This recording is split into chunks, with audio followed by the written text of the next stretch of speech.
What it do, what it do, what it do, what it do. How you guys doing? Welcome. Today is going to be a little bit of fun because it was like crazy today. I'm supposed to be moving the wood shop, but we got the weather thing popping, and so a couple changes in the schedule. So I raced back here so that we can do a little live Q&A. Hopefully I can help you guys get along the way. I also have to do some shopping for a client. So, yeah, I'll take you guys on a ride so you can see how I pick some of these things. Let me just check and see where everybody's at. What's up? What's up? Everyone's here. What's up, Rich? Boom. Tommy says, la, la, la, la, la, la. What does Tommy say? Tommy said, Doc, put this in the middle. Tommy said, when editing an FCP, better to save your inserted media files in a separate project folder on the Mac or save them in the FCP library? That is a fantastic question, Tommy. Here's what I do. I tend to keep everything in the library because it's just easier to get a handle on them. But also, I have like a folder structure where I keep stuff in when I know I'm going to start a new project. And then another thing, which probably a lot of people don't realize or just don't do, you can make as many libraries as you want, right? So I have several Final Cut libraries. Hold on. When the glasses are dirty, I can't think. You guys ever talk to people and their glasses are so dirty, like you can barely see their eyeballs? I can't concentrate because I'm so busy looking at their glasses trying to figure out if they can properly see. Or when you ride in somebody's car and or catch an Uber or whatever and their windshield is like it just came out of the snow. Well, if you don't live near snow, you have no idea what I'm talking about. But yeah, I can't do that. I need clean glass. Super funny. Somebody in the Ecamm community swore up and down that I wear glasses with no lenses in them because they never see the light reflection or whatever in my glasses. And I'm like, yeah, part of that is because I'm super ridiculous about cleaning my glasses. So let me fix this real quick, Tommy, because I can't think if I can't see good. Look at that. Clean as a whistle. Woo! All right, it's kind of like a camera lens thing. Ooh, I got a new scratch. What the heck? Son of a... I got a scratch. Sorry, people. You guys are watching Today in Optometry with Doc Rock. All right, cool. That scratch is right where it was making me not see. I'm going to have to polish that. Anyway, so yes, Tommy, let me see if I can pull up a little network thing over here just to kind of show you an idea of like Final Cut project type folder structures. Let's see, Final Cuts. Boom. That is a good question, though. But yeah, Tommy. So one of the reasons I like to keep everything like in the library is moving files from library to library is a little bit easier when you do it that way. But what I like to do is create a folder that basically says, this is my A roll, this is my B roll, these are my sound files, these are my video clips, whatever. And I keep all of that like handy. When in Final Cut, when you go to import things, it is super handy if you tell it to take the items and pull them into the library. It's just, if you ever have to put that library on a mobile drive, or I want to just say, you know what, screw this, I'm going to send this whole thing to Luis. It is much easier if you do that. And the file I'm looking for, unfortunately, is on the mobile drive. And it's not connected. I thought it would be connected, but it's not connected. Anyway, so that's one of the cool ways to do it. Just keep all your stuff together so that way whenever you go to move it, it just will make your job a lot easier. So I hope that it makes sense. If not, of course, reach out to me. I'll get you squared away. Then Tommy said, part 2, thinking about archiving and desire to keep all your FCC files and the raw files in the same place, archiving to the NAS. Yes, sort of. One thing that I do One thing that I do is well though, I do delete all of the render files. There's no need to keep any of that stuff. It takes up a lot of freaking space. So if you delete the render files, your machine will regrow them whenever you start the project back again, right? So there's really no sort of good reason to keep that stuff. It would just reinvent those as necessary whenever you come back. So I try real hard to make sure I delete all of those render files because, just absolutely not necessary. Those things will make your life a heck of a lot better whenever you start out, right? And so there you go. Let me see. Here we go. All right, here's what I was trying to show you. Dun, dun, dun, dun. Let me go to a little screen share thingy, and then go to here, primary display finder, boom. So here in this little file foldy here, we got a bunch of files. All right, so I have videos, A roll, B roll, and then I have sounds. So this is just at the project that I was working on. I needed all of these music, so I kept them there so that every time I started a project, those were going to stay there. This was during Vlogmas. Funny because I'm wearing this dumb shirt. And then this is assets. This is where I put my end card for the thing, and then any of the movies that I would finish with final output, I would store them in here. But now that I'm done with them, they're actually archived in a different folder. So I started like this, and then I have the library there. So they're all together. I'm not going to redo this because that Vlogmas days are over, but that's a good way to show you how I keep them all together. You can actually download a folder template structure from my homie Matt O'Brien. He has one. If not, I'll draw one out for you. I can make a folder template structure and send it to you so then you know. All right, boom.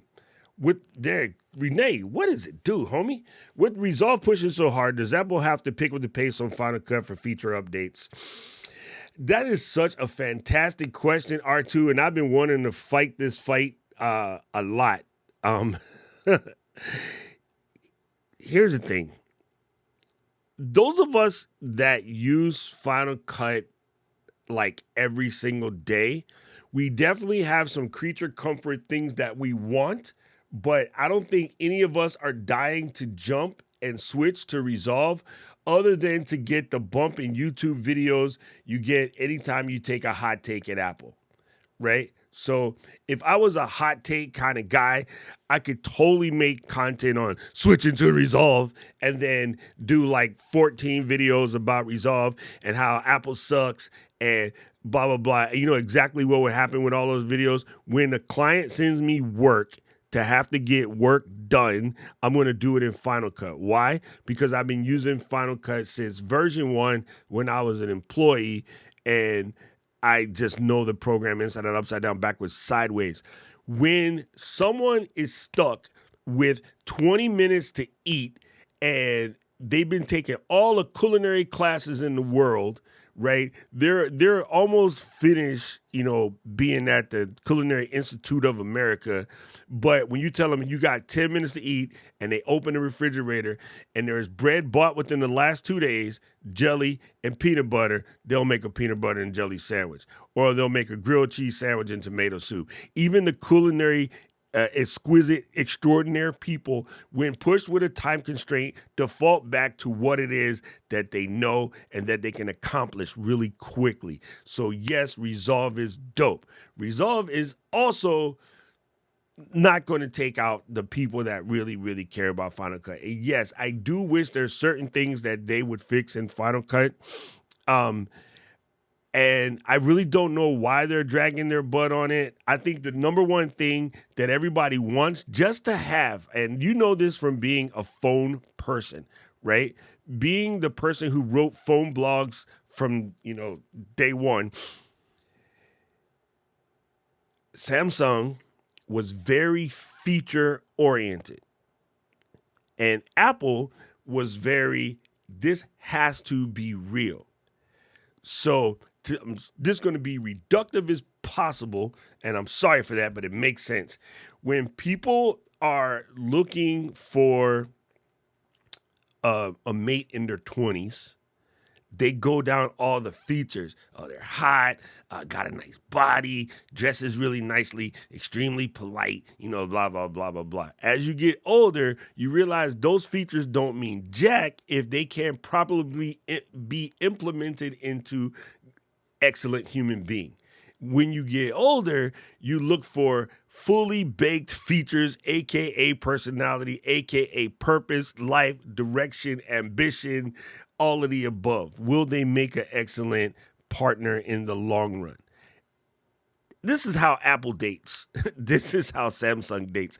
Samsung would take a new phone, would be like, introducing the S26 with built-in Chat GPT. Like, they would do something stupid like that because that's what they do. They tick boxes that get people shallow.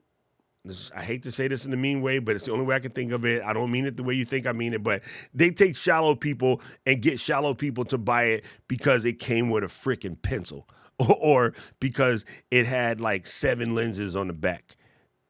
But the people who really care about the overarching experience, they're going to do the Apple way. So Resolve, as dope as it is, it's a mess. It's not as, fluid as Final Cut. And yeah, it's great for people that don't have any money and they have to go on a budget. It's also great for people who are heavy into color correcting and are willing to take the time to learn that. So it's either all the way dope because it's free, or on the really high-end stuff, it's dope because it has amazing color.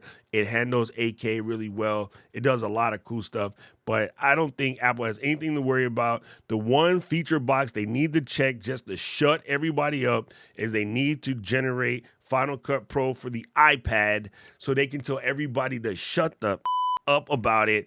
And then you know what? No one's really going to use it. Why? Because I love LumaFusion. Editing on the iPad is a pain in the butt. Just in general, it just is, right? It works. CapCut is dope. Like all these other apps out here, like InShot, whatever, they're cool. But to edit, I just go right back to Final Cut. Like I start there and I go, I'm over this. I need to get to my computer. So yeah, I that's a really good question, Renee. I have a Final Cut partner that I'm meeting up for dinner tonight, and I can't wait to have this conversation with him as well. This is a good question for Flash in the Pan, directed at R2. Do you think it's worth it for live streams to make the live streams playlist into a podcast? Yes, if your audience is about that life. No, if your audience is not about that life. It's not about you. It's about your audience, right? So if your audience is about that life, the live stream as a podcast would make sense. I drop enough gems in the course of a live stream and teaching people the stuff that I'm teaching is probably worth it. But the minute I do that, I have to formulate my show a little tighter. Right now, it's very loose and casual because I want to make sure I give the people what they want. In order for me to turn this weekly Q&A joint Tuesday, Saturday, I can make it a dope podcast, but I wouldn't pull back my back episodes. Like actually today being being April Fool's Day, today would be a good day to turn this episode into the first episode of this. I have over 1,000 of these. I'm not going to back catalog those to make this a brand new podcast because it'll look good for me. For my audience, nobody's going to go back and read any of that old school stuff, right? Now, when you do that, if you are going to formulate your live stream show into a podcast, I have another podcast that I do as a live stream show, and it's a podcast. The podcast that Renee and I have spent crossing horns, which is Twit, doing that for 18 years. Like legit doing that for 18 years.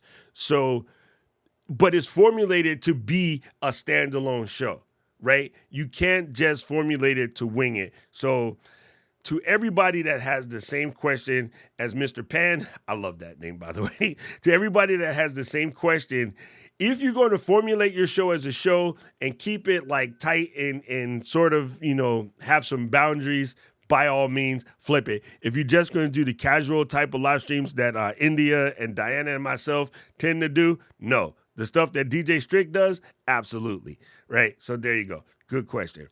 Boom.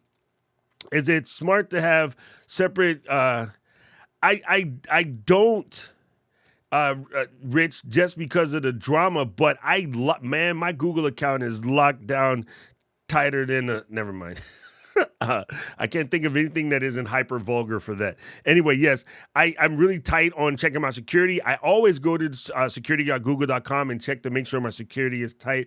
I personally don't think it's worth doing different logins, but that's because I use my Google login or login with Apple for just about everything. I almost never use login with Facebook or Twitter because, well, they suck.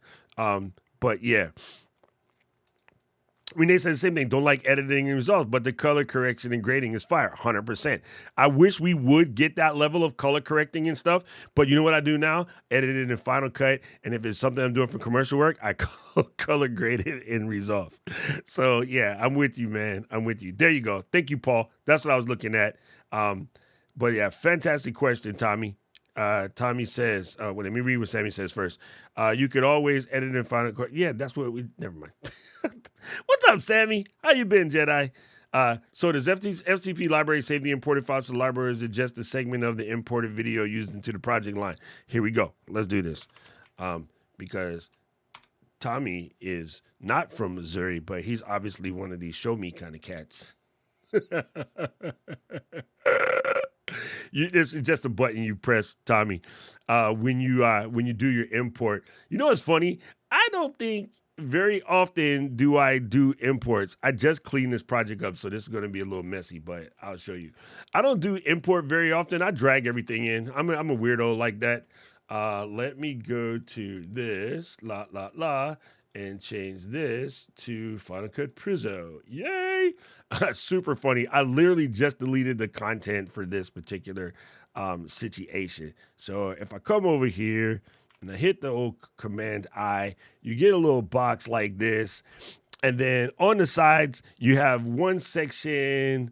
How am I going to embiggen this for Tommy? Because I know he's 80 something. So let me do this. Drag this over here.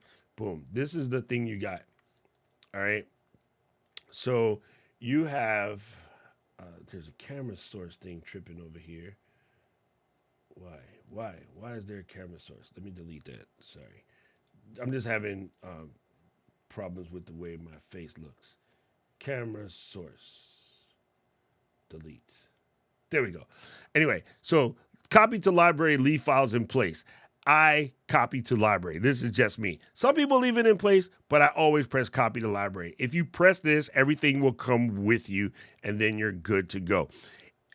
If you put all your project files into a single folder, like I'm going to make a folder and I'm going to call it Renee Ritchie's new basketball court, right? Because Renee is now rich, so he's going to have his own basketball court in his house. Maybe you take a folder called Renee Ritchie's basketball court. Maybe in that folder, you put the Final Cut library for Renee Ritchie's basketball court. And then in that same folder, you put all the assets. In that particular case, you could probably just do leave in place because you have everything in the folder, right? Me personally, though, out of just safekeeping, I'm like, why did it not change on screen? I don't know, Doc, because you made a screenshot so that Tommy can see it. Anyway, so yeah, you do have that option. Just check whichever one of those matches perfectly for your thing. And as you can tell, if I hadn't have done what I normally do, which is just drag and drop things, I don't normally just import everything. I tend to pick things up and drag it. When I moved this asset, because I was done, because it was just a short, it would not give me these red, the file is missing type joints. However, if I reach into my trash can and put that file back, it'll be fine. So if I drop that file back onto the desktop and then, quit Final Cut, it just comes right back, right? So, yeah, really simple thing, by the way. Something about, I was shooting in Moment app and the dang video came out the wrong way, but it was the right way. It was super irritating, but how I fixed it, guys, just so you know, opened it up in QuickTime, exported it back, and it stayed vertical. Because what was happening was it was playing as vertical on the computer, but Final Cut kept seeing it as horizontal. So yeah, I just basically opened it in QuickTime, re-exported it as a 4K ATIC, and then put it back. Anyway, let me throw this back in the rubbish and quit Final Cut and hope that we answered Tommy's question. Bum, bum, bum, bum. Sorry. Only reason why I have to throw in rubbish, I don't like any icons on my desktop. It makes my whole face hurt. How you guys work with thousands of icons on your desktop? I don't know. Man, get Alfred or Ray Trace or Quicksilver and get them icons off your desktop. Good question again, Tommy. Appreciate you, fam. Let's see what Renee said. His answer might be different from mine. He's Canadian. I think, like the audience and viewer, would it make sense? There, he said what I said. Never mind. I'll finish it. Would it make sense to see them that way, or would you enjoy them that way? Would your audience want to watch them that way? There you go. See, I'm always thinking from your guys' perspective, not my perspective, right? Add the extra FX from motion, correct. They 100%. Add snap in the line from Keynote, 100%. And add color controls and AI search from photos. All of the above. I also would like it if they did some sort of AI palette. So when you go to do titles, like give me a button that will look at this shot right here and generate a color palette for the fonts and the text and things like that. Now, I have a standard one that I use, but I mean, it would just make life easier for projects when I'm not editing for myself. So yeah, super dope. Super dope. All right, let's see. Yeah, Nodal is definitely super nerdy.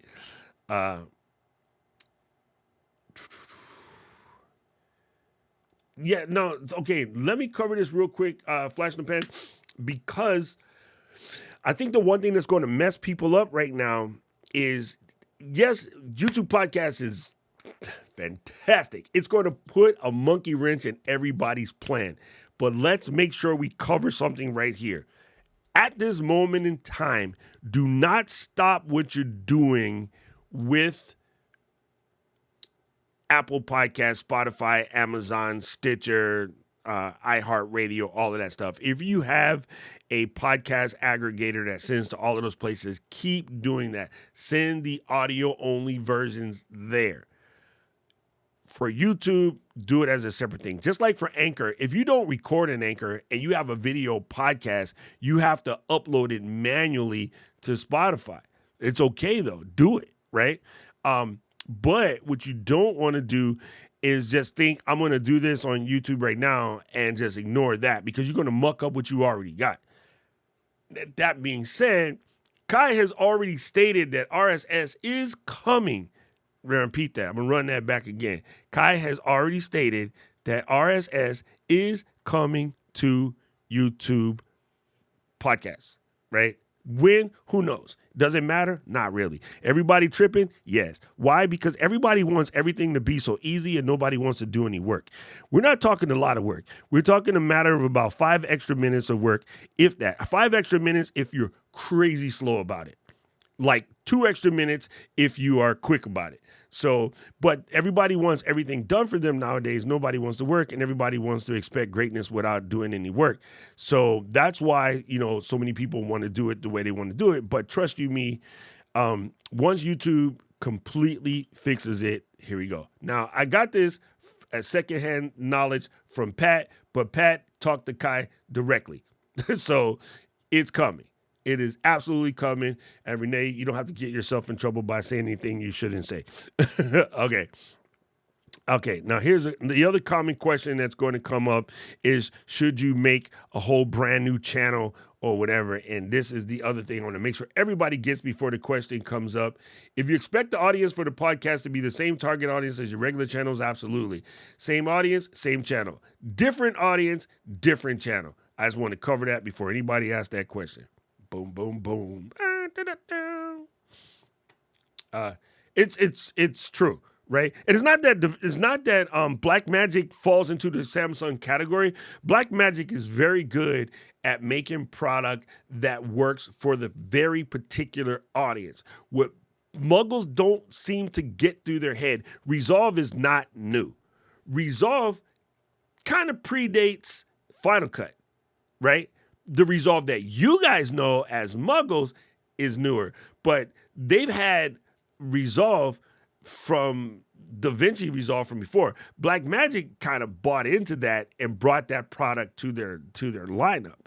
Resolve has been in broadcast industry since I was a youngin', right? So one thing to note, it's not made for muggles. It's made for professional people doing professional work with the high level Black Magic equipment that's broadcast only. Final Cut was sort of readjusted when we got Final Cut 10. It was readjusted to make it muggle friendly. Some of my OGs will remember you had iMovie, you had Final Cut Express, and then you had Final Cut Pro.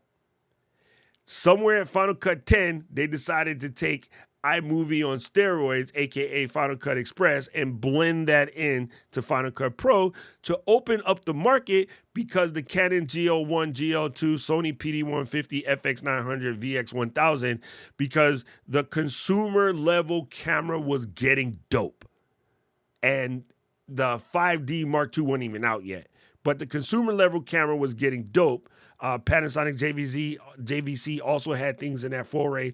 The DV market was crushing. So they smartly started to adapt to make it more capable for your event photographers, wedding photographers, school photographers, videographers. Anyway, that's when they adjusted. So Final Cut started opening themselves up to a muggle base early on.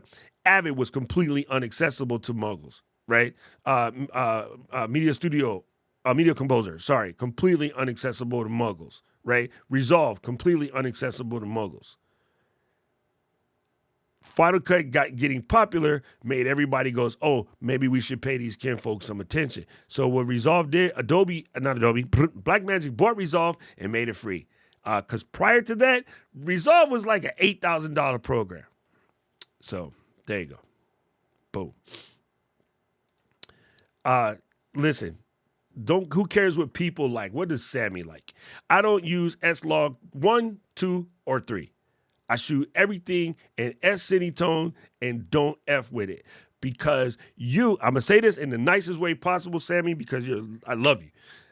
You are not Scorsese, you're Sammy. Just shoot an S-Cinetone and get the content out. Don't worry about all of that for right now. When you start sending things to film festival, when you need to convert day into night, when you have a matte box and all the indie filters and you have all of the cool things that are going to make that stuff better, and you got your exposure camp down, whatever, at that point in time, you can start messing with it. I'm going to say right now, ignore all of that madness, shoot an S-Cinetone, let the AI that's built in the chip is smarter than Sammy. I've been doing this joint since Jesus walked in Nazareth, and the AI color correction and S-Cinetone is smarter than me. And I've been doing this joint since none of those things existed. You had to do everything by hand. Just shoot an S-Cinetone and call it a day. Don't waste your time. Don't get cute with it. If you watch, two of my favorite creators in this conversation is Sidney Diangzong, that's my G, and then Jason Vong, also my G, and both of them would tell you shoot an S-Cinetone and leave it the hell alone. Everybody else wasting all that damn time trying to get cute when it's for you. They're doing it for each other. They're not doing it for your audience. Your audience don't even know what the hell that means. All the people in the chat right now, out of the people that's down there, maybe 3 of them understood what I just said. So ignore that mess. Focus.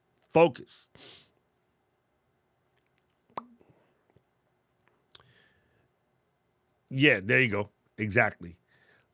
It's kind of cool. Ooh, what's happening? Good to see you here. Boom. No one knows. I'm gonna cover this, Al, in again the nicest way possible. People, it doesn't behoove anyone to ask a question, when will Apple do X? Nobody knows except for Tim and that department. Apple is super secretive about when stuff coming out. When some of my other D-bag contemporaries come out and tell you, oh, Apple's going to do this, and this, and this, they don't know. Oh, I got a leak. What? They don't know. They just don't. They're swagging, sophisticated while as guessing. And Occasionally they get it right, and then they tell the whole world they got it right. Just like when I said YouTube was coming out with podcasts for the last 30 months, I was confidently guessing. I was with no. Renee is my friend, and I ain't gonna call Renee and be like, "Hey man, give me the inside scoop," because I'm not that guy. I don't really care, right? But I just told you guys to be ready for when it comes on. Renee doesn't work in that department. Renee's not on Kai's team. Renee is on Creative Liaison, right? So he wouldn't even necessarily know. And at Apple, when I can tell you when we're there, the campus is massive, and departments don't talk to each other like that. So unless somebody from the iPad Final Cut team leaks it and says this is exactly the day that's coming, nobody knows. It's not worth guessing because having the information, if I could give you an exact date and say it was October 29th, what are you going to do with it on April 1st? Write it in the chat. Come on. If I could tell you it's coming out October 29th, what are you going to do with it on April 1st? Nothing. That information will do nothing. Absolutely nilch, nil, 0, 9, nada, nothing. 理由がありませんけど nothing. So it's not worth asking. Curiosity wise, yes, I get it. And I would never stomp anyone's curiosity because curiosity is super important. But it's almost setting yourself up for disappointment when you give yourself expectations like everyone is expecting. Oh, God, this is a conversation that I can go on for days. Everyone is expecting Apple to have an event on the 11th of April. Might not happen. And if it doesn't, they'll be like, oh, Apple F us because they didn't do an event, a spring event. Apple ain't got no calendar that says there's a spring event coming every spring. I know what event is coming, WWDC, set in stone, June 5th. Will there be an announcement on June 5th? Yes. Why? Because there always is. Why? Because it's the first day of WWDC. You know what I'm saying? That is guaranteed. Right? Is there going to be an Apple phone announcement in September/October? Yes. Why? Because that's the general play. If they don't do it September, October for this year, put it out in November, all the people are going to be, oh, Apple's effing up. They didn't drop an iPhone in September. They have people in departments that get paid a grip to make these decisions. None of the dudes that are making YouTube videos have the knowledge, the insight, the corporate espionage, or any of that stuff to make an executive guess as when is the right time to drop iPhone 15. Should they skip iPhone 15 and go straight to iPhone 17? What is going to be in iOS 17? Nobody. We just got 16.4, and already this week there's videos talking about what's coming up in iOS 17, and they're lying because nobody freaking knows. Not a soul knows except the people in the department, and I wish people would cancel that shit. And even if they do make Final Cut for the iPad, I'm going to tell you, it ain't going to be what you want because editing on the iPad is just not baked. It's not baked. I mean, CapCut is good, but it ain't. It's just, I mean, it's good for shorts, but it ain't. Like, you know, all these little apps out here, they're good, but they ain't. Sitting at your computer, whap, whap, whap, bam. So simple. Like, it's just something the mouse can pull off. I'm just saying. Yes, YouTube is legit making Podcast 2.0 platform. I would probably say no, but I don't know. I straight up don't know. And my podcast host cost me $20 a month. Am I going to like move to a different tax bracket by saving them $20? No. So yeah, that's a tough one, Kevin. That's a tough one. I really don't think so. Even if it does, so what? Like, yeah, no biggie. It's not going to really do much. Yes, oh my God. It's already doing that, but that's a different conversation I want to have with people. Listen, AI is not going to make you any better than you already are. Right? If you are a mail it in type of person, AI will amplify your mailing it in because you'll get caught slipping quicker. If you're a do the work type of person, AI will allow you to do more work. That's two types of people. People that actually put in that work and understand that there's no such thing as talent, understand that talent is skill effectively used to create an outcome. Let's run that back again because it got stuck inside the melon. Talent, hate that freaking word, is skill effectively used to create an outcome. When someone says that Selena Gomez is a talented singer or a talented actor, you are watching the skill that has been honed since the age of 4. What is she now? 24? Maybe 29. I don't even know. Anyway, what you're watching in those chubby cheeks is a skill that has been honed since the age of 4. You know what I'm saying? That is not she was born a talented singer. That's a bunch of BS. I've seen vocal coaches take somebody who can't sing and make them learn how to sing. SELENAGOMEZH, because I don't want to be a dummy. 30. Dang, that woman done growed up. Okay, so anyway, 26 years of becoming a better singer.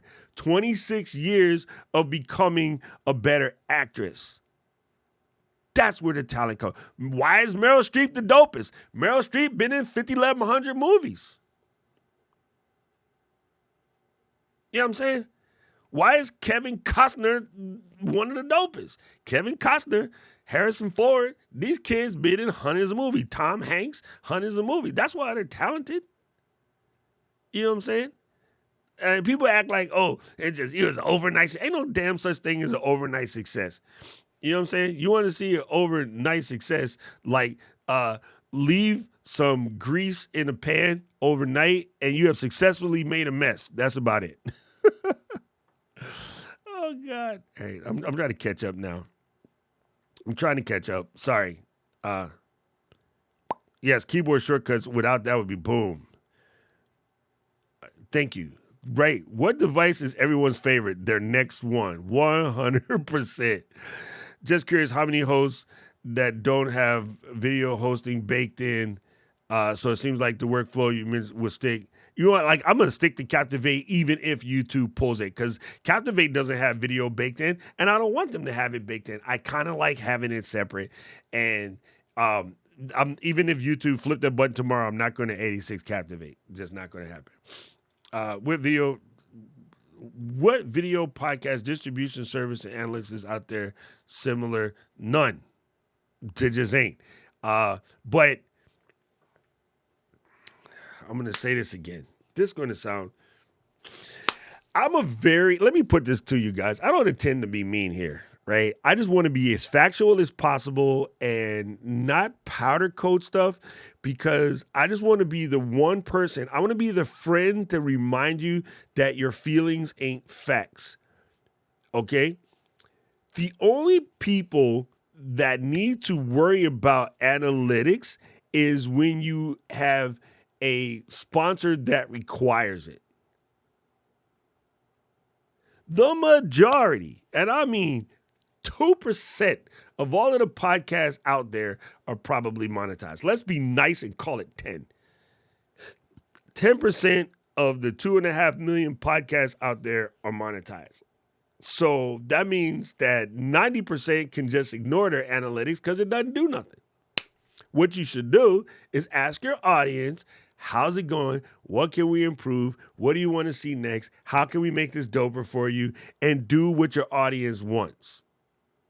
That's the only analytic that should matter, is you, meaning your audience, right? I think I have analytics in Captivate. I don't stare at it. Why? Because sometimes unless you're a good statistician or you understand these things, there are mathematical anomalies that make it seem like you're doing bad. And I'll give you a prime example, one that hurts me to my heart. About a month ago, Manchester United, my team, lost to Liverpool, our staunch rivals, 7-0. While we're on the hottest streak we've been on in like the last 10 years. And statistically on the table, that's the chart. On the table, Liverpool was ranked like number 9th and we're ranked number 3rd. The first half of the game, we went into halftime at 1-0. That is about right for what was going on at that particular time. After that, there was a fluke goal, right? Not even can call it bad call on the ref. It was just a fluke goal. It just, bumps in, it goes off of an own player, whatever. Bam. Then they scored their second natural goal, which at that point puts us at 3-0. When you get to 3-0, you start changing your defense, and it tends to, because you got a chance to get back in if you play offense. When you do that kind of offense, opens your defense. It gives you a much better chance to go down another goal. So we did. You go down to 4. Once you go down to 4, you pull your best players so that they don't get injured. Why? Because you're on a hot streak. And so you bring in the lesser players just to protect, and you just go out there what's called damage control. And so now their best players are playing against our second best players, and they scored another 3. So that 7-0 is not because Liverpool's that much of a better team, and it's not because I'm a Manchester fan. This is any team. It was just a statistical anomaly that just happened, probably won't happen again. And it was the first time it has happened in 186 years. That's how much of an anomaly that game was, right? When Redskins beat Chicago Bears back in 1972, 72-0, you've never seen that again. Because it's an anomaly. It just happened, snow day, bunch of weird stuff happened. It's, statistical anomaly. Bears are not that bad of a team. There's no team in the NFL so bad to get a 72-0 ass whooping again. Hasn't happened since 1972. It was an anomaly. If you look at your analytics and you see, you start reacting to those statistical anomalies, and then you mess up your entire show. Ignore analytics, people. Focus on all of them. Look at your analytics. Man, F those people. Look at your people. Talk to the actual people. People are not numbers. People are people. Most of you guys ride and die with me because I treat you as a person. I don't treat none of you guys as an analytic. Paul is a pain in my analytic, but other than that, the rest of y'all are G. I love you, Paul. So I'm just saying, that is one thing that a lot of people ask about, and I'm like, man, stop that mess. It ain't even worth it. It's going to cause you to make knee-jerk reactions. You don't check analytics on your family, but you have to do things that make their lives better. Simple. Yeah. Podbean has video, and all it does is send it to video. Exactly. You know what I'm saying? But YouTube is going to be a whole different thing. And again, we're just guessing. Nobody really knows. I think it's too much worrying about what's going to happen. Just do it and adjust accordingly. You guys need to be Gumby, damn it. Just do it and react accordingly. I don't know. That would be good. But I just do it anyway. You don't need a button. Why do you need a button, Paul? Talk to you, boy. Why do you need a button? Someone asks a question, make the video to answer that question, and then put the link to that video in the comment. You don't need a special button. That button is not going to do anything better for you than have a button. The other thing about having to publish the video is it's now available to the whole public for anybody else who might have that question. So button will be cute, but it's not necessary. A button would be like that button inside your sport jacket. It's cute, but it's not necessary. Sugar coat means to make them sweet. What does powder coat? Don't answer that. Powder coat, it actually makes it tough. I'm going to answer it anyway because you asked. This arm right here, this is powder coated. Right? So what they do is they spray a powder on it that electromagnetically sticks to this, and then you bake it, and then it becomes enamel-like, similar to a Le Creuset pot or, the color engine. When you open your engine, Toyota is in red, powder coat, right? This flash right here, powder coated. It's not actually painted. You put on a dry powder, you bake it, the little particles of glass turn into this powder coat. So there. Yeah. Thank you. JP, man, how you been, fam? I can tell you, JP, it's funny that you pop up into the stream today because I have been relaxed binge watching blacksmithing stuff ad nauseum on my channel. On my TV. So I got a question, JP. My turn to ask you a question that has nothing to do with the cost of tea in China. When you pull out of the oven, like after you're folding, right? And you pull it back out of the oven, they sprinkle a white powder on it. And some people brush it back off. Some people sprinkle the white powder on it and stick it back in the furnace. What the heck is that white powder? Anyway, I know I could ask ChatGPT, but I got JPT right here. So JP, what the heck is that white powder they sprinkle on when you're folding Damascus? Is right, 100%. I don't even know if that, honestly, I don't even know if Tommy that was a confidence thing.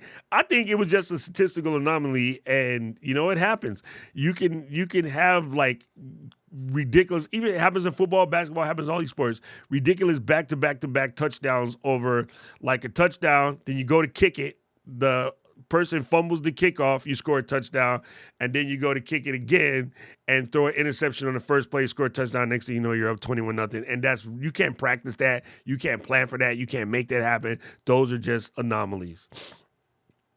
Most overnight successes took decades of hard work.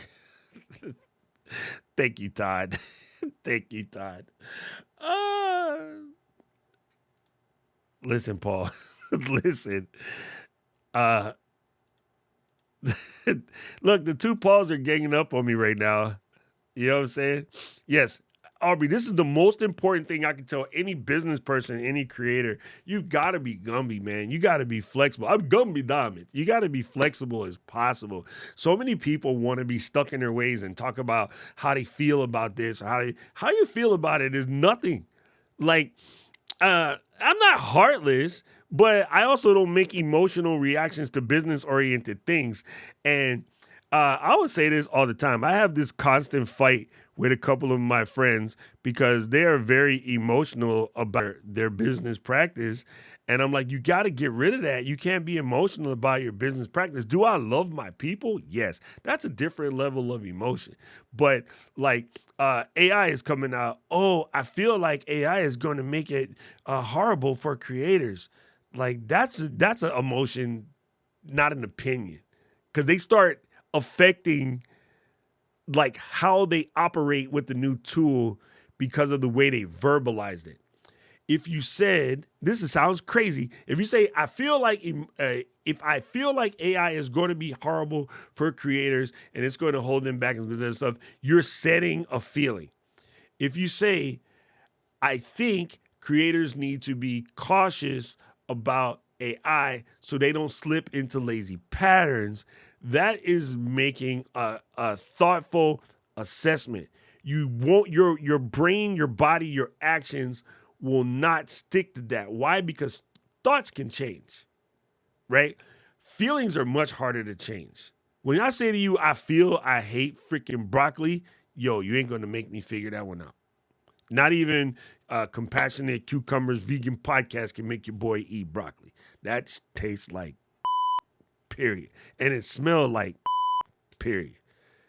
That's a feeling that is set in stone. So much harder. So I always tell you guys that words are powerful AF, especially the words you say to yourself. If you feel the algorithm is holding you back, you create content that doesn't work well with the algorithm. But the truth of the matter is the algorithm doesn't give a about you.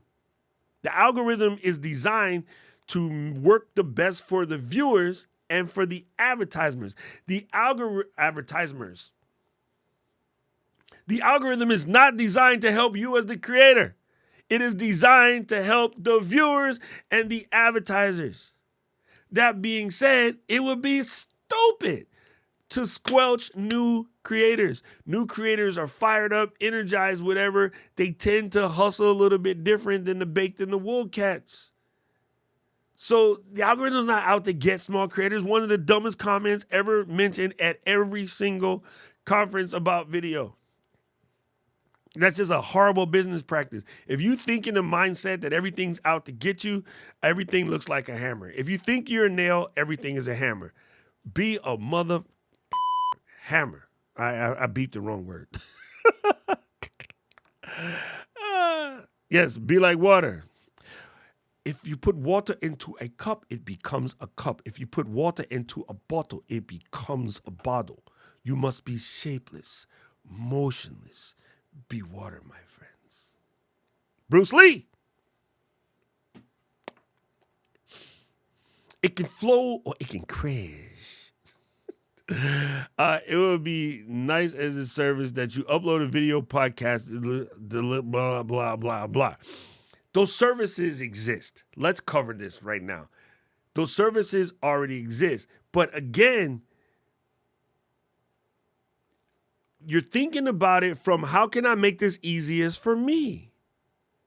Al, listen, family, stop thinking about how can you make it easiest for you.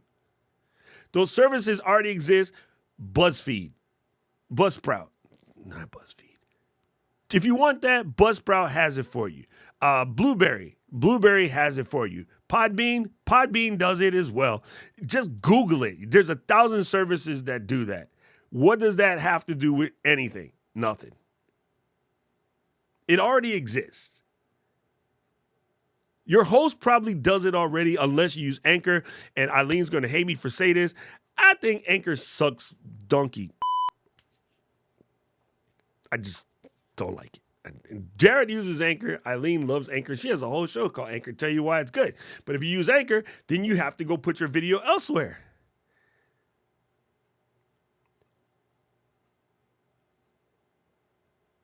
But let me run something through every person's melon right now. I don't have a lot of ways to think about this. But I absolutely enjoy watching the women's national team play because they are freaking magicians. They are psycho. Megan Rapinoe, I want to have drinks with Megan Rapinoe and just pick her brain and crack up laughing and make fun of how stupid she makes other defenses look. Our country, as you know, is very horrible about giving them their props.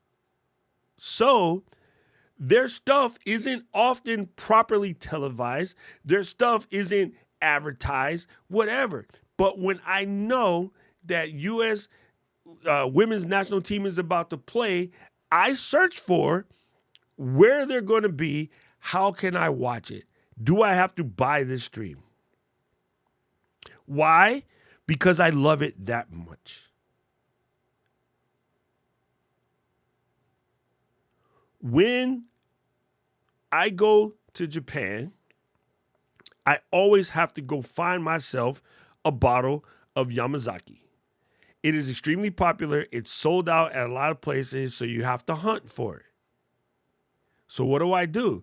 I go to 7, 8, 9, 10 different stores to try to find the bottle that I want. I go to the factory, see if they're sold out. Why? Because I love it that much. I will put the work to get what I want. The reason why you want to distribute your shows to as many places as possible is you think that that's going to get more people to come to your show. But you know what to get more people to come to your show? A dope ass show.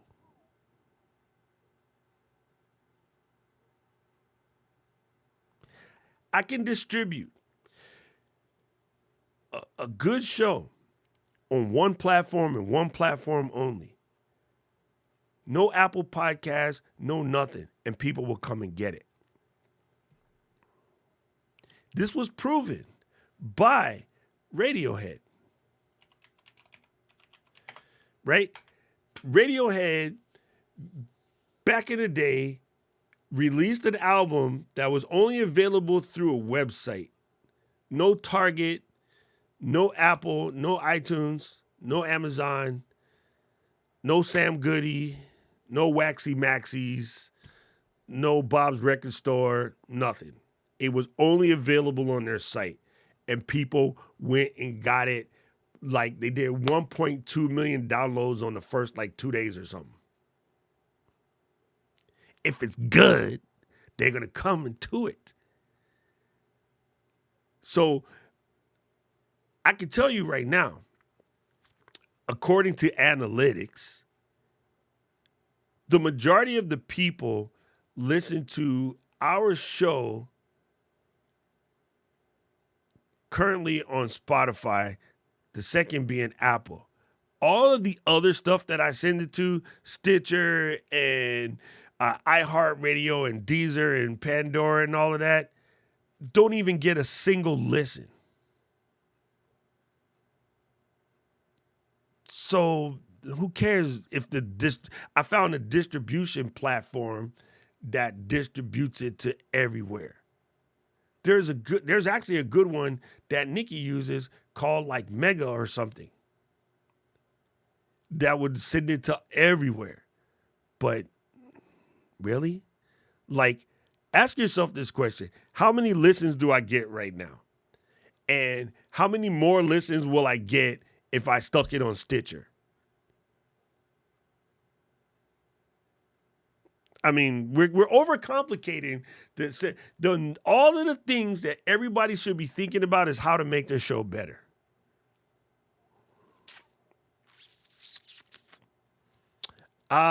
Borax. There it is. 20 Mule Team Borax as Flux. There you go. I assumed it was Flux. I just didn't know what it was. Rich, it's iffy. It's on sometimes, but not always. Yes, they had Zafa. Yo, that was such a great. Refresh your browser because I don't know. Kevin says he's getting it. Kevin says he's getting it too. Yeah, we have some weather over here, so that could be it too. There you go. They already got it. You might need to upgrade your plan. Be a shark. Keep moving. Yes, 52% of marketers share the same content across platform. 100%. Oh, well, 52%. Mm-hmm.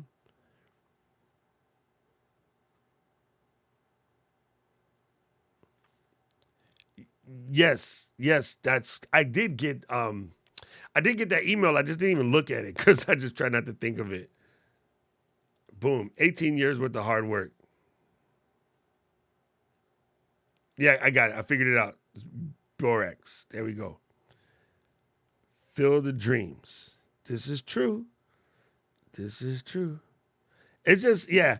I know that's a hard one for people to wrap their head around. And I'm sorry if we're having internet issues. We're definitely having some weather, which is why I'm here anyway. I'm supposed to be moving my studio.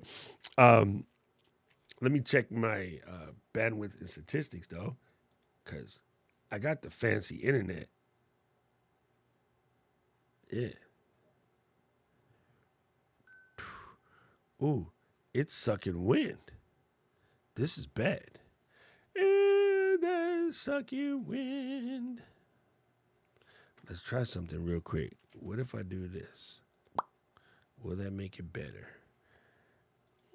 Let me see the stream.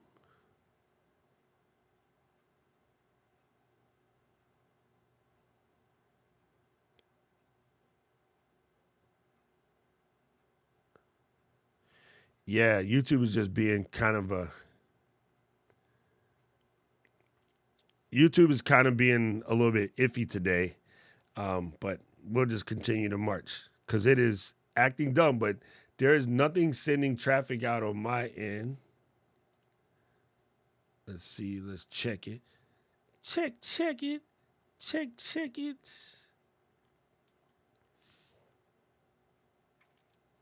All right. I think I got it, people. I think I got it. And now all is good in the hood. I wonder when this started, but it's super funny. My backup randomly started by itself.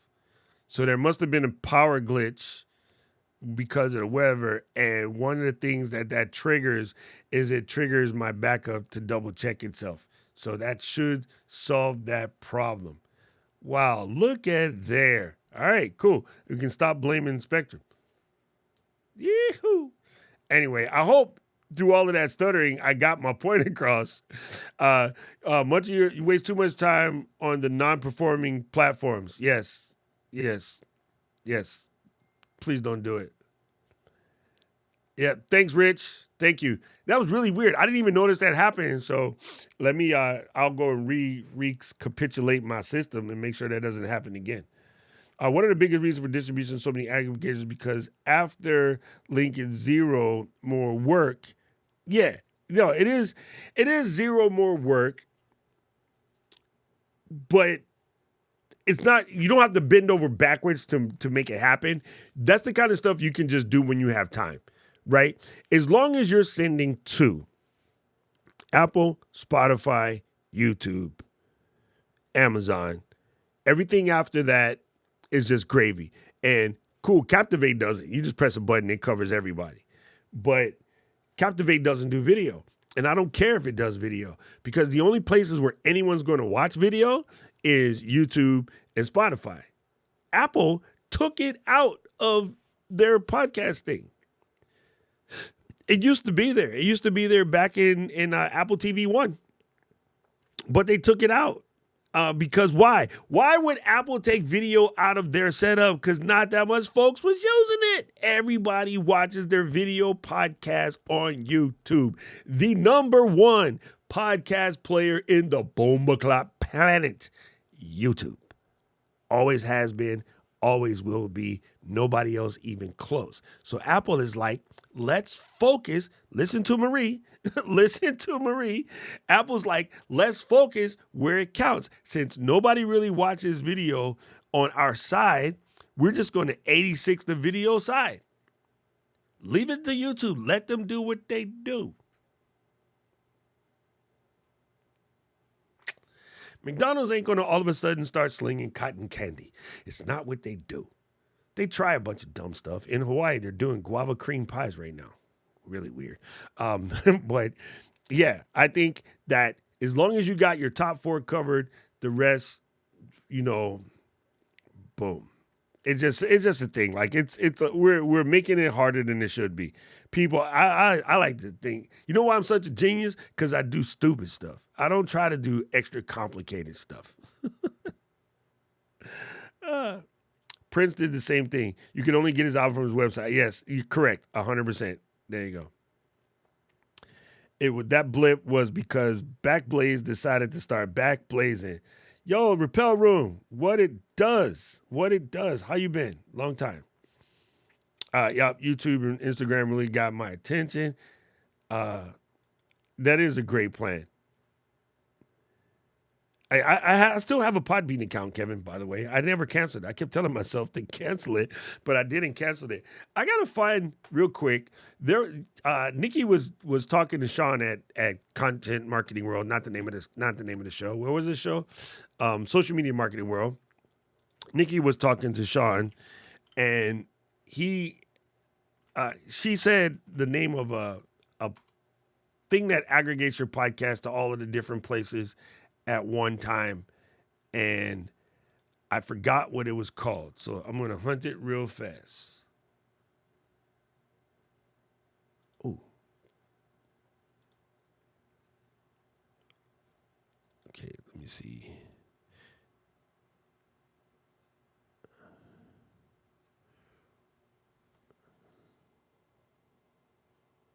What was it called?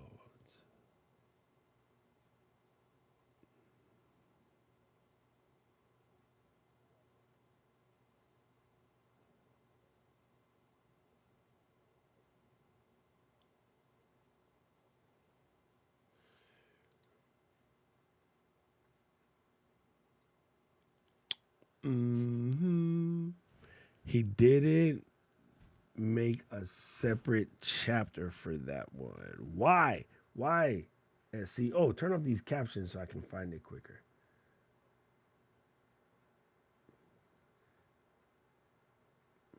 Journey.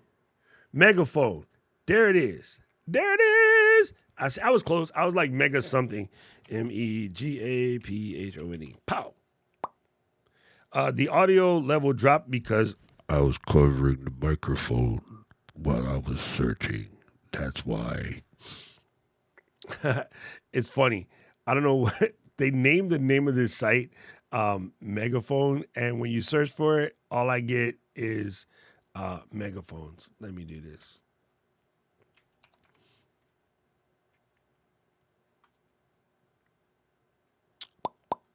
Let me see. Is it right? Go back.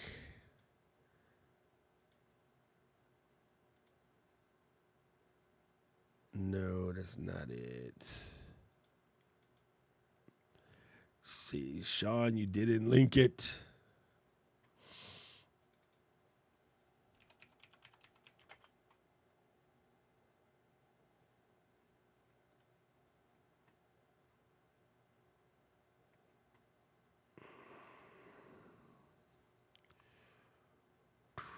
Actually, it looks like Megaphone is Spotify thing. Haha. So who knew that? All right, cool. Megaphone is a Spotify thing. And let me press this. There it is. There it is. All right. So basically, what Megaphone does is they have a distribution type situation that sends your publishes to everywhere. And if you want to know more about this, go ask Nikki. Because I'm not messing with Captivate is the best. I'm sorry, people. Y'all do what y'all got to do. I'm gonna stick with Captivate, and I'm still not a big fan of Spotify because they do shady. They got shady business practices, but y'all like them, so knock yourself out. But I don't know.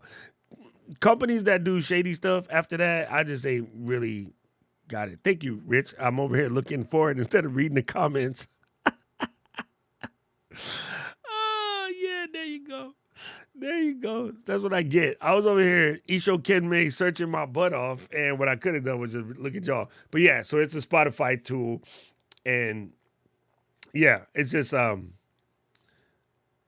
don't know. I don't trust Spotify. They're shady, and yeah, whatever. Maybe I don't trust Spotify because their owner's an Arsenal fan. I'm not going to not send the podcast to Spotify. I'm just not going to pay attention to it. Oh, this is cool. I have been looking at this. Um, Let me show you, Miss Eileen. Let me copy that. I have been looking at this, but I am currently testing another tool that is similar, which I'll probably end up doing a whole showgram about it at some point in time. But this is Repurpose.io. For everybody asks, it's for most of you guys, you're probably going to be at the $20.75 a month thing. But basically, they take your video and help you generate some crops in there. You know what I'm saying? So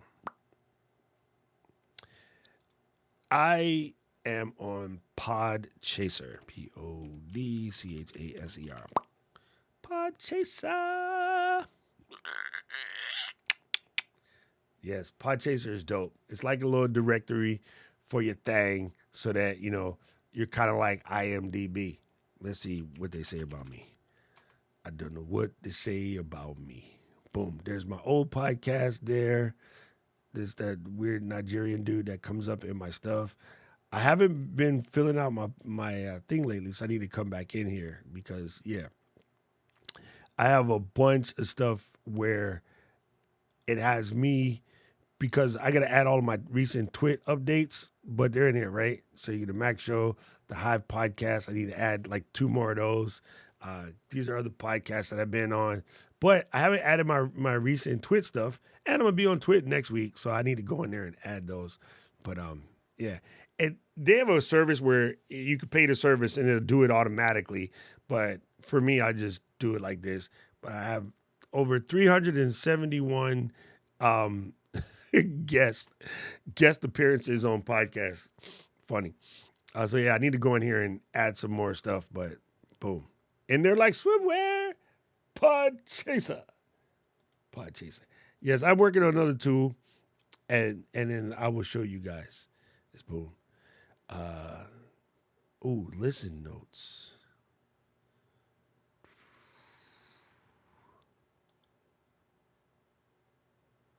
I would definitely just delete that app. Hardcore.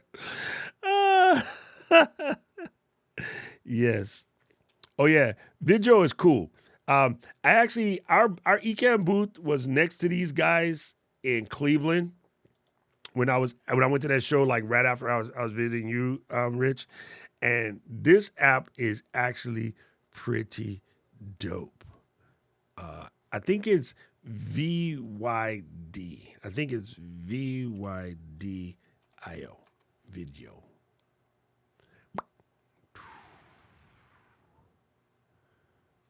There it is. Oh, it's VIDYO. Video AI. Come back to me. Boom. So similar to repurpose, but I think most of the guys in my space are using this over repurpose IO. I think a lot of the marketing cats are using repurpose IO. Video has some really cool stuff in it, but their setup, you're looking at like $29 a month for 300 minutes. But a lot of people in my space are using this right now. Pretty cool stuff. I'm gonna show you guys what I'm messing with right now. This is what I'm messing with right now. So if you go to here, you can create entire videos out of this. It's kind of cool.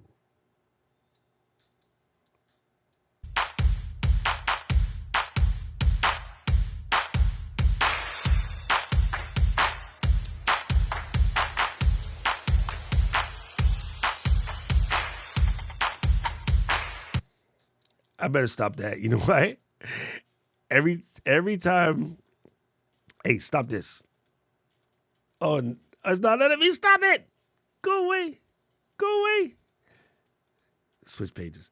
Every time I play one of those, I get a thing on YouTube. Hey, what are you doing playing that? That content belongs to XYZ. Anyway, yeah, so I don't really need to care about these cookies because I'm already in. But I've been playing with this, and I will give you guys an update as I have some more chance to play with it. But pretty cool because some of the stuff that they have, which is different, is they have, I'll just read it from up here. Man, stop that. I hate those things. You can edit a video using text, right? We know a program that does that. You can create video highlights, auto summarize long videos, do script to video, which is crazy. You can write the script, it'll help you generate the video. You can do a blog post to a video. You can do auto caption your videos. You can auto transcribe your videos. It has a bunch of cool stuff in there. So as I play with this, I will let you guys know what's cracker lacking.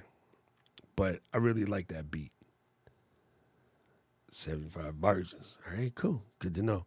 You guys know me. I rarely, I'll try to free situation, but normally what I'll do, unless they have some weird stuff where they want you to bake in for a minute, I'll get 1 month and I'll play with it solid for 1 month with all of the proper features so that you can tell. And then if it's no good, ghost. I can tell you right now, I had an application that I was like, I'm going to try this for 1 month. And if I like it, gangster. If I don't, I'm going to get rid of it. And it's the business. It is literally the business. And I am so happy with this app. This app is cool. This app is just called Captions. Captions.ai. It is available to the thing. So anyway, you can put this in here. And you can record your video directly in here. You can caption it, customize your captions, make clips, whatever. It has some basic editing features. But you go in here, you add your text style. Font people, stop putting lobster in stuff. Lobster is a horrible font. Please, that font is ugly. Stop that. Anyway, you can just record yourself. It'll generate, all of the rest of the stuff for you. And then when you go in there, you can do word by word captions. You can do special highlights. It does a thing that when you look at the script, right, it will move your eyes backwards. Not backwards. Never mind. That's not what I'm trying to say. I'm saying is, here, let me put it like this. If I were recording a video like this and I did like this to look at my script, it'll put my eyes back here. That's what I was trying to say. Yeah. Anyway, dude, I have a friend Eddie that looks exactly like that girl. It's kind of funny. Anyway, you can do your captions in various languages. Haven't tested out how good they are. These things tend to work well with like Spanish and German, maybe some French. They don't do Japanese very well, so I don't care. AI powered writing assistant. This part is cool right here at the end. When you go to save your video to where you're going to save it to, it will help you generate the title and description. I like it. That's literally one of my best part. And again, they got some built-in idea generation. It can overdub. Like if you mess up, you can overdub in the portion that you want to overdub on. You can use this little teleprompter at the top when you're recording. I haven't really used that yet because I just speak out of my dome. Um, it does have some studio sound. All of that studio sound stuff sounds Just stick a DJI in the bottom of it and call it a day. Uh, anyway, yes, and it can auto split videos. So when you when you when you pause, it knows there's a cut right there. So I have been having a lot of fun playing with this app. It is cool. It is really cool. All right, it's super dope. So anyway, let me see. Why you do that, boy? Why you gonna do that? Why you going? Not do that there. How you do that there? Let me see something. Only thing that bugs me about this app, and it's such a minor thing, it's just a me thing. They don't have an iPad version, and the iOS version doesn't show up in the Mac App Store because I would use this on my computer a lot. Anyway, let me entertain you. Plug this bad boy in here.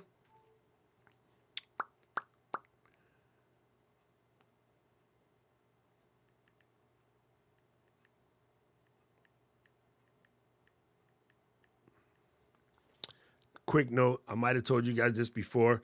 If you're still using a 4 or 6 digit passcode, change that. Go in your privacy and settings and set that to alphanumeric where you got to actually type a password into your phone. People are waiting for people to unlock their phone and then snatching them. And while they snatch them, they're so quick they can get in and change the passcode. So now they can change the passcode. They lock you basically out of your phone and search my phone, whatever. And then because they have your phone, they have access to all your passwords. They can get into your bank and do all this other stuff. So use alphanumeric passwords and use a separate password manager like 1Password that requires a password to get to all your passwords. Anyway, let's get back to this. Da, da, da. A public service announcement from your friendly neighborhood doc. I'm going to hit that. Go one of these real quick. Switch this into a squircle. Man, you know what we need? We need, I'm going to tell Kid and Glenn, we need a button to just switch to Squircle or whatever your favorite thing is right away so you don't have to think about it. And I'm going to add a camera here, go to this, switch it to towel, and then iPhone. Think. Baya! Here it is. Here it is. Boom. Oh, y'all seeing some unreleased content in here? All of you guys that are hanging around and see some unreleased content, look who I am talking to down here, talking to my brother Daryl. Anyway, let me pop this up.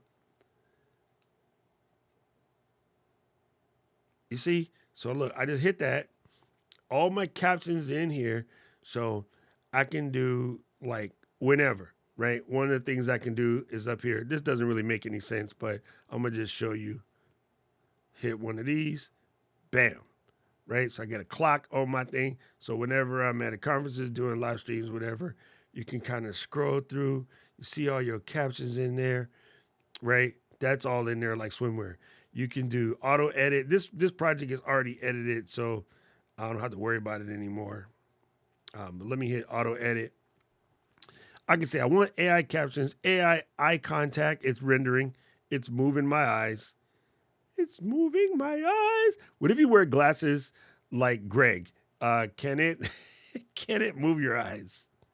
I'm just wondering. Anyway, come on, dude. This is a new phone. Render faster than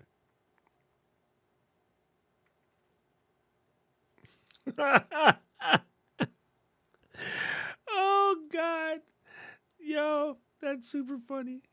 Yo. Dude, I love this app. This app is so dope. Yes, I still use Face ID. Face ID is different. It's if they snatch the phone out of your hand, right?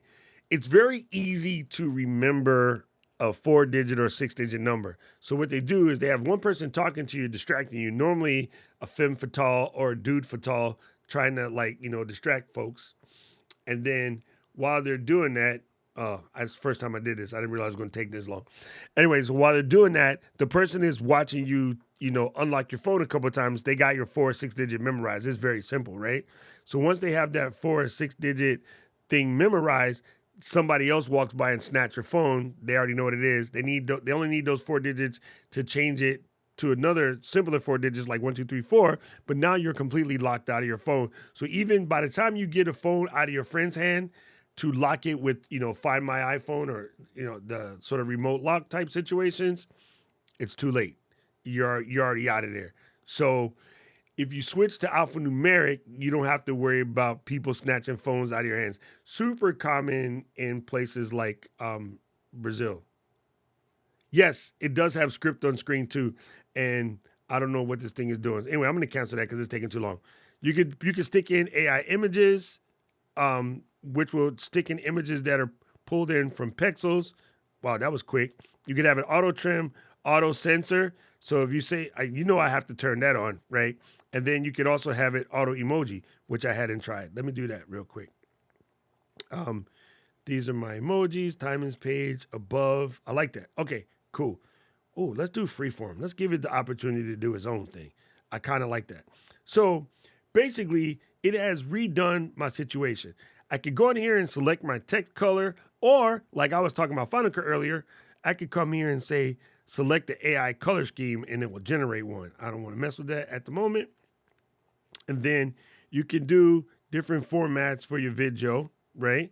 I'm going to leave it at 9:16. All right. In my style, I could come here, and this is my current style that I use, right? I can come in here and check out these presets. They got lots of presets up in here, right, on how you want your captions to look. I mean, they got tons. Ooh, lobster. No. Pacifico. No. Comic Sans. Absolutely not. Anyway, so you got those. You got where just pulling your active word, which is one of the things I like. You could even pull off the Alex Hormozy style if you want to be that dude, right? You got some simple joints in there, right? And then you got retro, right? Retro. You could build your own custom style over here like I did. Anyway, let me cancel that. I don't want to mecking up my stuff. So let's run this back real quick. See what it had did. Do I want to play this sound? Let's try. Do like this. Do like this. Sax. All right, cool. Let's play it.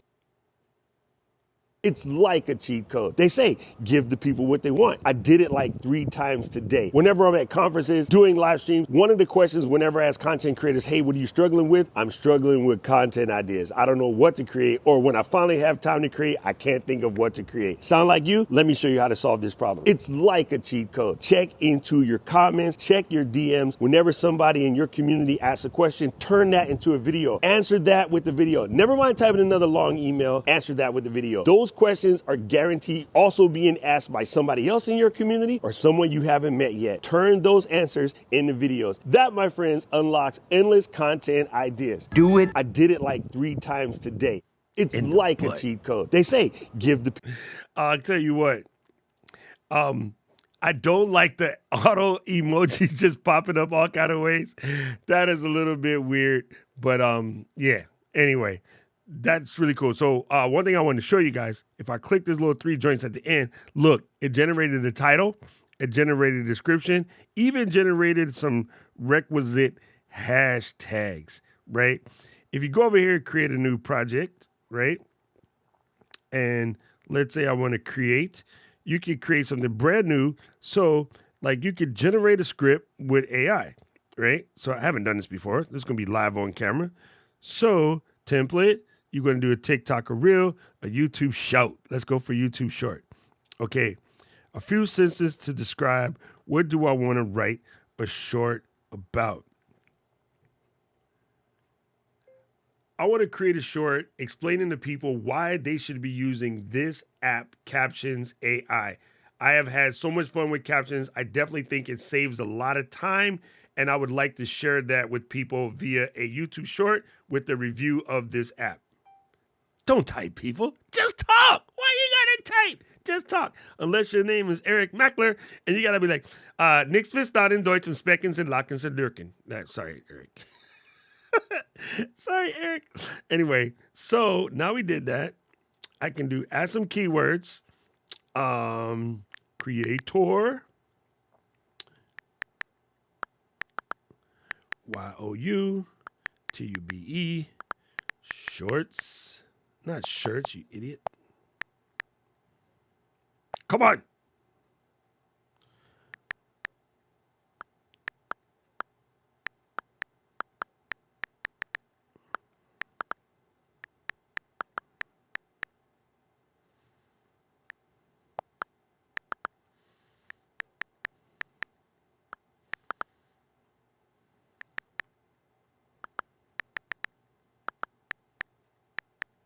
All right, so I got my keywords in there. Type of voice. I would like to do informative. Can you do two? No, snap. I'm gonna leave it at informative, and then I'm gonna say that's cool. Generate a script.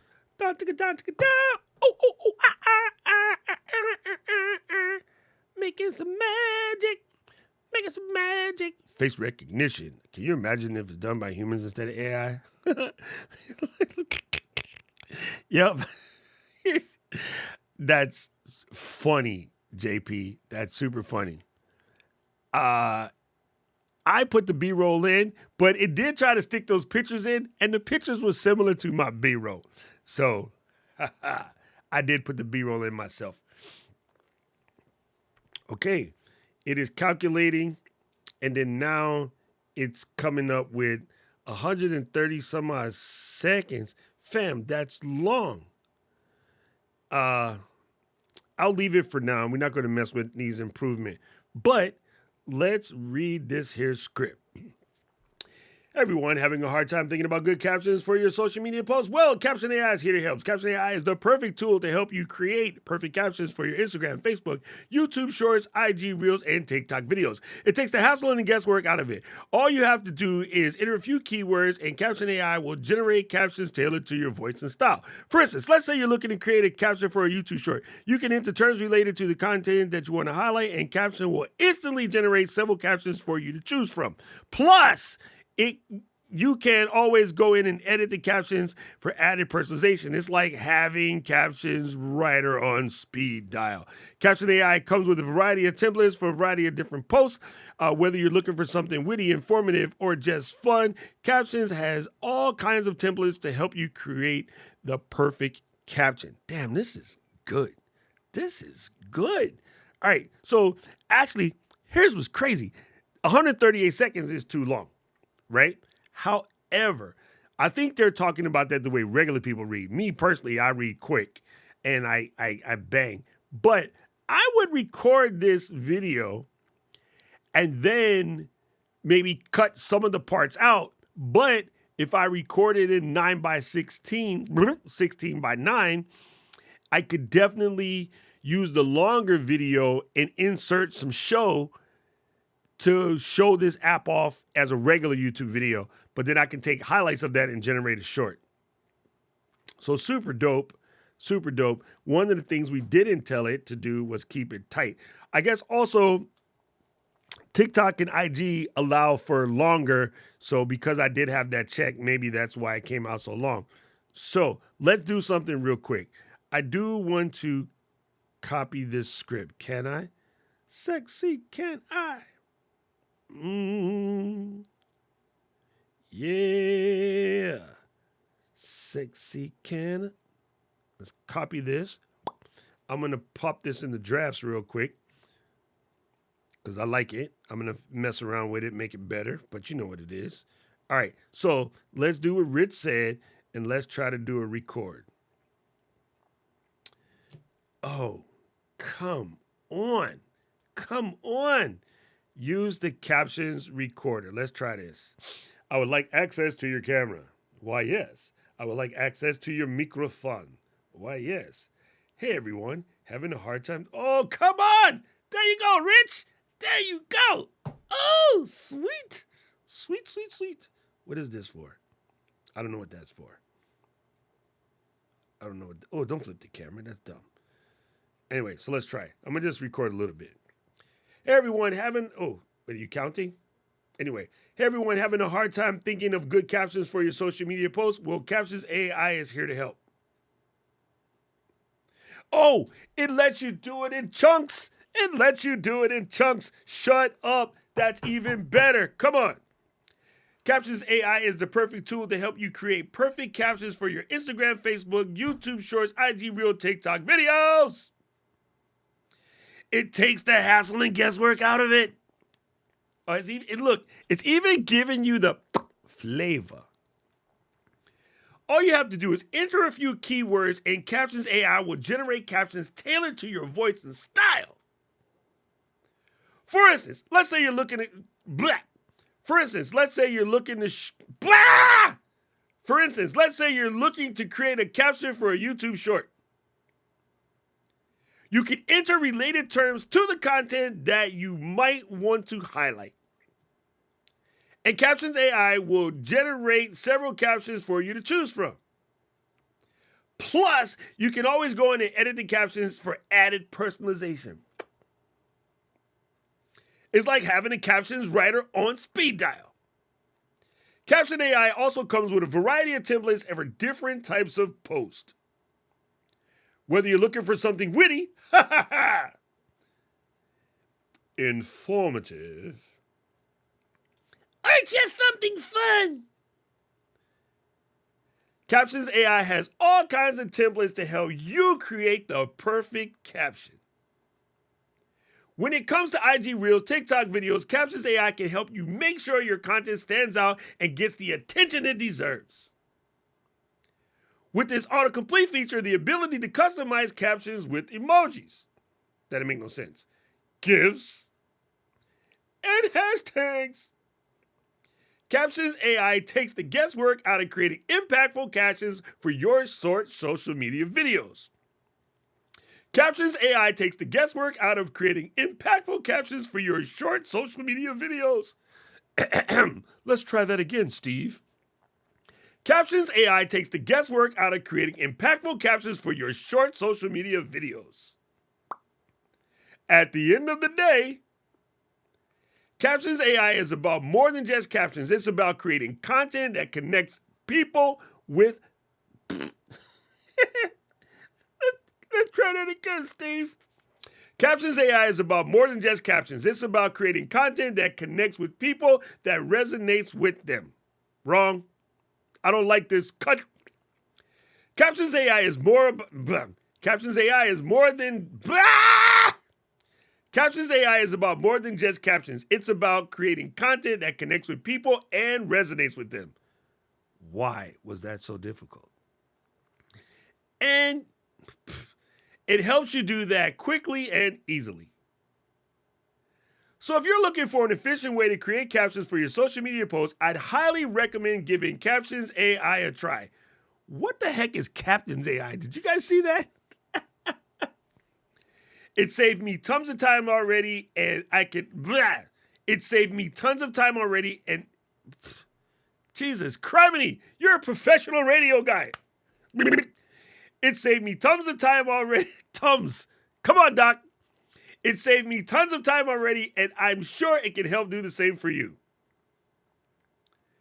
Thanks for watching my review of Captions AI. Hopefully it helped you understand why you should be using it, so go ahead and give it a try.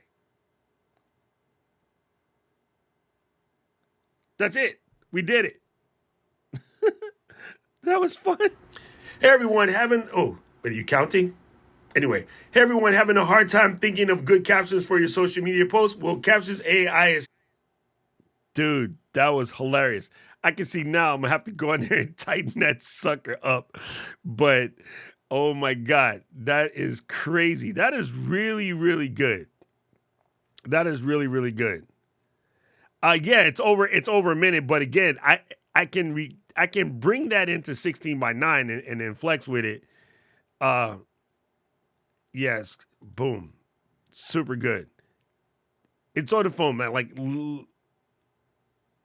Wait, now talk about a little dog dying uh, after coming out of the an up tempo record, dude. That's super funny. Dude, it's just amazing. I really think that was quite amazing. Okay, the internet is wigging again, and nothing is uploading. So who knows what's going on? Internet, stop wigging. Anyway, that was cool. I'm gonna let it do its thing, see what the auto edit looks like, and you guys, if this video is passable, I'll post it. If it's not passable, I'll just post it in Discord so you can see what it did raw. But I still think, yo, listen. Before my internet starts wigging again, let me come in and say exactly what JP said. This is something that I was thinking about all day today, yesterday, the day before that, things of that nature. Listen, people, I'm going to go after this. So come close to your phones. Get your Sunday go to meeting hat on. Here we go. You sound like Casey Kasem getting angry. I'm going to try to say this in a minute so I can use it as a short. Because, hey, I'm here. I might as well do it right. Okay? So listen, let me say this. If you have been thinking about doing content, if you've been thinking about getting into video, if you've been thinking about doing a video podcast, if you've been thinking about doing any type of creating, now is the time. With the tools that are out there, like Captions AI, like Descript, like Ecamm, like ChatGPT, like many things that are available to you right now, videos, Pictory, whatever, there is no better time than the present. If you've always wanted to make videos and you're worried about how difficult it was going to be, put all of that mess out of your head and dive into feet first. It has never been simpler or easier to create dope, effective content with nothing more than a phone. If you happen to have a more fancy dancy camera, wow, this will just make the process better. But it has never been simpler to get into content creating. So now put those excuses away and just start creating content.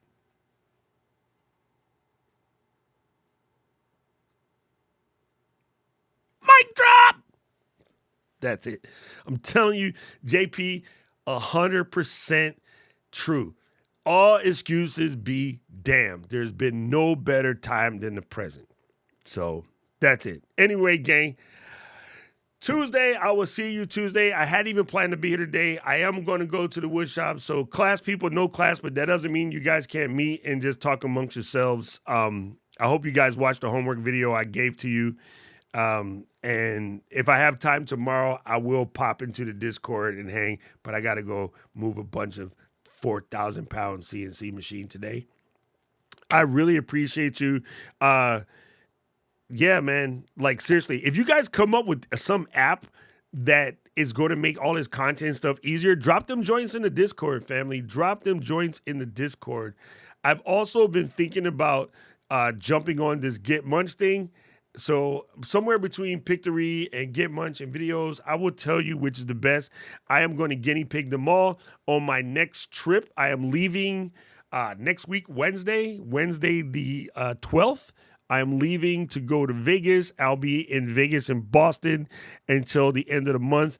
And then when I come back, we'll be back in action.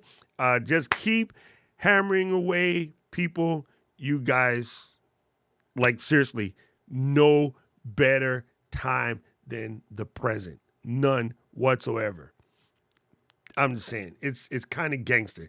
It is kind of gangster. What is up, Corey? El Marie, how you been? Good to see y'all. Family, I appreciate y'all. Y'all keep it going. Oh, yeah, by the way, I meant to tell y'all this. You guys know good and dang well, I booked tickets to go to San Diego to see Manchester United versus Wrexham. So in July sometime, I'm going to San Diego again because you know what it is. You know exactly what it is. I was looking for something earlier and I couldn't find it. Let me see if I can find it now. Search the network, find this file. Boom, boom, boom. Yes, it's going to be good. So anyway, I'll see you guys Tuesday. Um, yeah, I just want to make sure that everybody, if you haven't started messing with ChatGPT and some of this other AI stuff, please do. Like, please stop tripping over like what the bad parts of it are. There's bad parts of everything. You know what I mean? Um, JP's a blacksmith. There's bad parts of blacksmithing, like the guys in jail building shanks. That would be horrible. That doesn't make all blacksmith horrible, right? Most of us couldn't have a house that we live in right now without a blacksmith or a carpenter or a plumber. Are there charlatan lawyers? Yes. Does it make all lawyers bad? No, because everybody hates lawyers until the one helps you win a case, right? Say, are all realtors like shady? 90% of them. But if any of y'all call my realtor shady, we might have problems because she's also the other half. I'm just saying, like don't trip out over, the news and all these other people telling you. Speaking of which, lady, I am live. Don't tell her I said that, you guys. She's testing for her black belt soon, and I'm not going to get my ass kicked listening to y'all. Anyway, so yeah, just please don't badmouth it all until you try it. Please get out there, give it some thought, give it some effort, see how you can make it work for you. And no, it can't completely do your work, but it can definitely give you a big heads up. You know what I'm saying? So there you go. I appreciate you guys. I love you guys very much. I'll see you in the flippy. City of mine, how I love the city of mine. It never gets me down. City of mine, how I love the city